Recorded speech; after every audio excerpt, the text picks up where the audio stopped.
Today's our topic for discussion is coordination. Let us see what is coordination. Coordination is the process by which activities of different departments are synchronized to ensure unity of action. It implies that it is a step-by-step process in which different activities of a department are brought together so as to ensure unity of action. Next, we are going to see the definition of coordination. It is a definition given by Henry Fayol. It is mentioned like this: coordination harmonizes, synchronizes, and unifies individual efforts for better action and for the achievement of the business objective. So the main emphasis is given to the business objective that can be achieved by unifying, synchronizing, and harmonizing the activity, individual efforts. For that, coordination is essential. Now let us move to the next slide, that is needs and importance of coordination. There are mainly 3 points of importance of coordination. The first one is growth in size, second one functional differentiation, and third one is specialization. Let us discuss these points in detail. The first point of importance of coordination is growth in size. We know that when an organization grows, the number of people working there will also increase. At times, it will be difficult for the management to integrate the efforts and activities of these employees. But for a management, what is important is individuals to work towards the goal of organization. And the employees, what is important for them is their personal or individual goals. So there arises a conflict between these two parties, that is the management and the employees. So what is the solution? How can we resolve the conflict between them? So best solution for this is coordination. There lies the importance of coordination. The second importance of coordination is functional differentiation. Just take an example of our own body. In our body, there are different organs which is performing different functions. For example, our heart, which pump blood to all the parts of the body. The function of liver and kidney is to filter the blood. And the lungs functions is of respiration.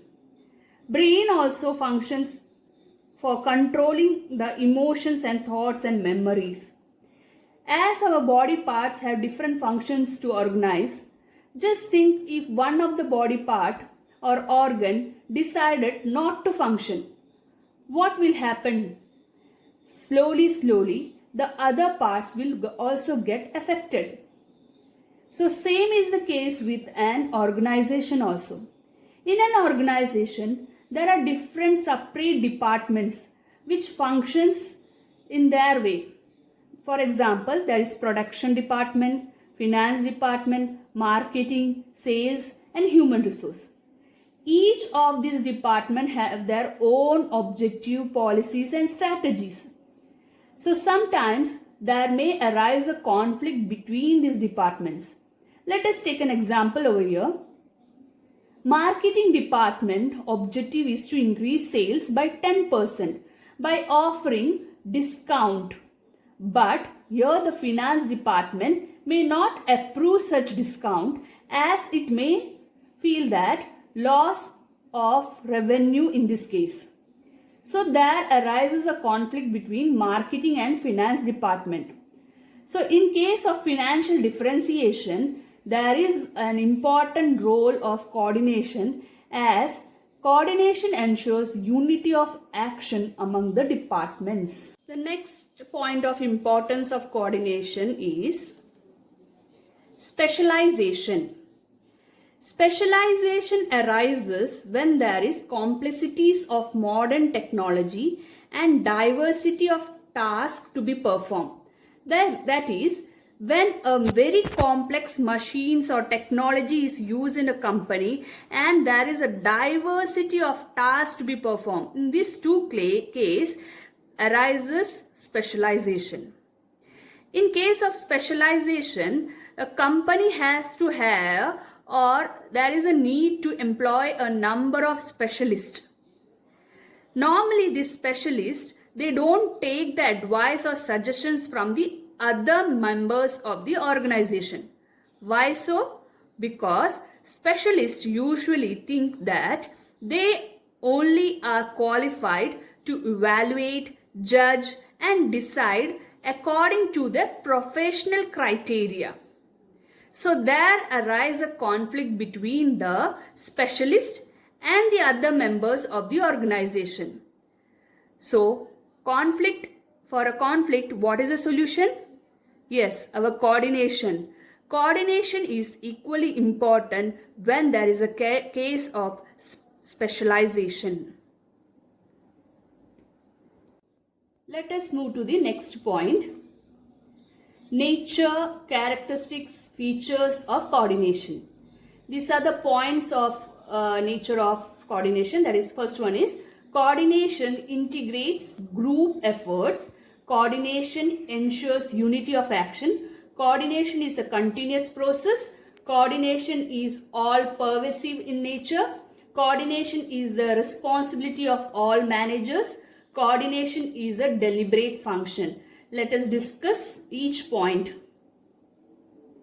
The first feature of coordination is coordination integrate group effort. How the coordination integrate group effort? It is by unifying diverse interests and by giving a common direction to the group effort. And this is done to ensure that we are as per our plan or schedule.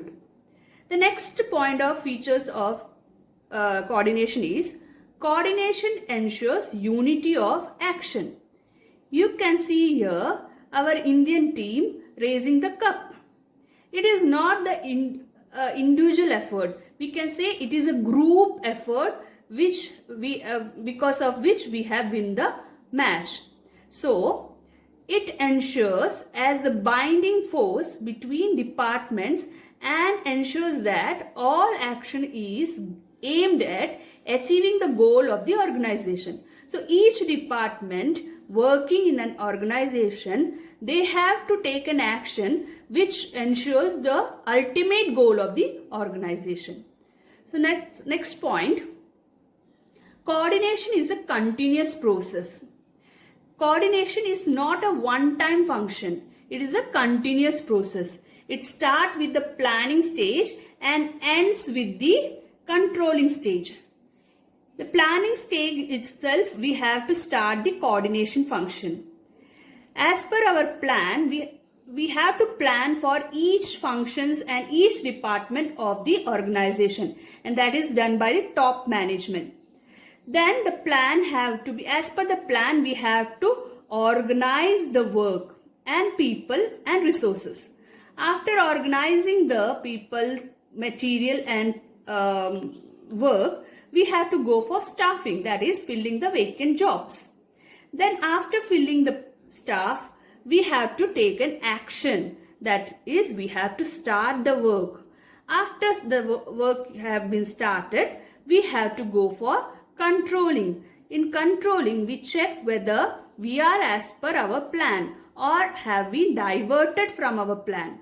So it is a continuous process. These 5 functions of management is a continuous process where in all these 5 functions there is an important element which is functioning, and that is coordination. Without coordination, that function will not be a smooth flow. Let us move to the next point, that is coordination is all pervasive function. You are familiar with the word pervasive. Pervasive means common to all the organization, all the department and all the level of management. Coordination is a function of every manager in the organization. In the last class we have discussed the 3 levels of management. Here, the top level manager need to coordinate with their subordinate to ensure that the overall policy of the organization is carried out. Then the middle management coordinate with both top level and the bottom level, which is also known as first line managers. Then comes the operational level management, which coordinates the activity of its workers to ensure that the work is as per the plan. So it is a pervasive function. Next point is coordination is a deliberate function. Let us see the point. A manager has to coordinate the efforts of different people in a conscious and deliberate manner. So here the manager is responsible to coordinate the work of a people in a very deliberate and conscious manner. Cooperation in the absence of coordination may lead to wasted effort. Cooperation, which is the term related to employee, and coordination, which is the term related to manager. So cooperation among the employee, if it is absent, then coordination may lead to wasted effort. In the same way, coordination without cooperation may lead to dissatisfaction among the employees. So coordination, if the manager is deliberately going for coordination and there is no cooperation from the employee's part, it may lead to dissatisfaction among the employees. So here this have to be taken into consideration for when a manager go for coordination. Here you can see in this picture, here in the absence of coordination, what result is chaos. Chaos means confusion. So here are different departments, and because there is no coordination among them, the different problems are faced by the organization. So here from this we can understand that how much importance is given to the coordination.